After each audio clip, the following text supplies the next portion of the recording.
Welcome to part 1 of our 12-part Getting Started series. So part 1, I wanted to talk a little bit about overcoming fears and maybe answering the question of, can I do it? I work with a lot of clients who are beginners, and so this comes up way more often than I originally thought. I kind of thought, oh, if you want to do something like this, you're going to just like go for it and see how it works out. And then I realized that I'm kind of crazy. That's how I do things. So anyway, you may be asking yourself if you can possibly even complete one of these rough, tough obstacle course races. And so one, it kind of depends on which organization you're choosing. So we'll talk about that a little bit.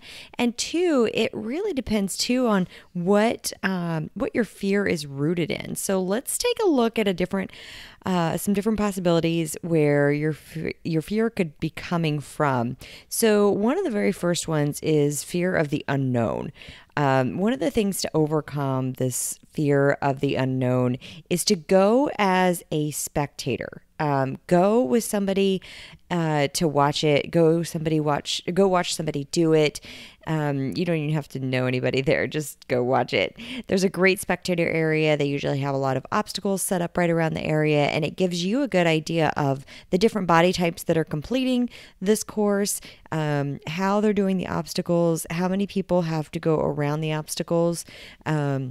Initially. So you can kind of see that, because if you saw the NBC Spartan Ultimate Team Challenge preview, then it looks terrifying. I promise you, it doesn't have to be terrifying. You can make it whatever you want to make it. You can make it as hard or as not hard. I won't call it easy, as you like. And then you can build up from there. So the other thing that I recommend is listening to all 12 parts of the Getting Started race series that I'm putting together right here. So they're going to vary in length. I'm going to try to keep them as short and sweet as possible.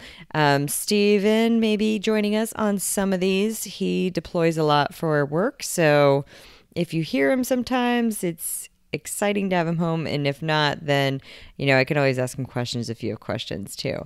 Okay, so back to the unknown. Another thing you can do is watch videos on YouTube. There's tons of videos there. You can watch how people do it individually, how they do it as a team, how they help each other over the walls, and things like that. When you're doing the race, bring a friend. It's great. Something that we do with clients is a lot of times we will personally compete on Saturday, and then Sunday we'll do the race with some clients. We'll walk them through it, and literally walking sometimes, and sometimes it's doing technique help on the different obstacles. Which brings me to my next point, which is hire a coach. There are Spartan SGX coaches that are certified to train people in specific Spartan races. And that kind of goes for obstacle course races in general, because they have a pretty similar foundation. A regular trainer, it depends on what kind of experience they have. They can help you with your conditioning, getting you strong. Something that an obstacle course racing coach will help you with specifically is technique on the obstacles. So we work with a lot of people on that. That's kind of our sweet spot. But hiring a coach can really give you that confidence to know what you're doing and know what to expect. So you want to hire, obviously, a coach that knows what to expect. So like I said, we take some clients through the course. So that's always an option if you end up doing any kind of coaching with us. And then also to connect with a training facility that specializes in this type of training. So often there will be groups that will get together and train there. So they have like boot camp style stuff. A lot of these gyms may be kind of the kind of rugged, outdoorsy, functional type of gyms, some CrossFit-y type stuff. If you are going to do CrossFit in terms of training, make sure you're getting some miles in, because a lot of the CrossFit exercises or workouts are a little bit shorter compared to what you would need for a whole course. So, so training with those different people, they can help you, and you'll be confident in things like climbing a rope. So, if your fear is really rooted in making it harder in your own mind than it actually is, talking to others who have done it is super helpful too, especially if you feel like they're kind of within your same abilities. It just gives that extra peace of mind.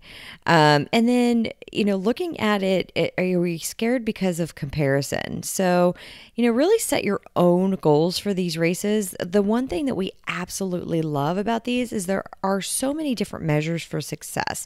So some courses, depending on, we do so many races, so sometimes we're kind of burned out, or sometimes, life has just been like knocking us around. We actually did 3 obstacle course races as we were driving across the country when we moved from South Carolina to San Diego.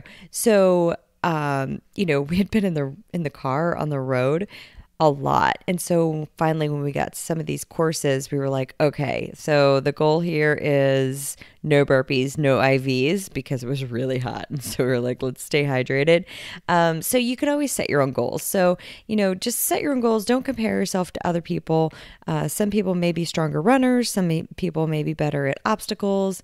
You may do a ton of burpees in the beginning, like I did 210 when I first started. And so my goal was to get better at those obstacles. So whenever you compare yourself to other people, it can seem pretty darn daunting.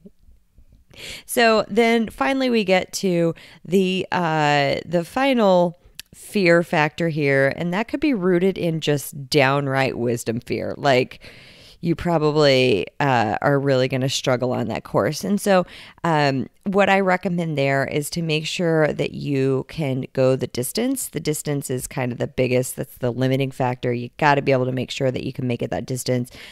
Even if you have to hike the whole thing, you have to make the distance, you have to make the time. There are cutoffs and things like that. So we're going to get into that later on in this series. So that's it for fears, overcoming fears.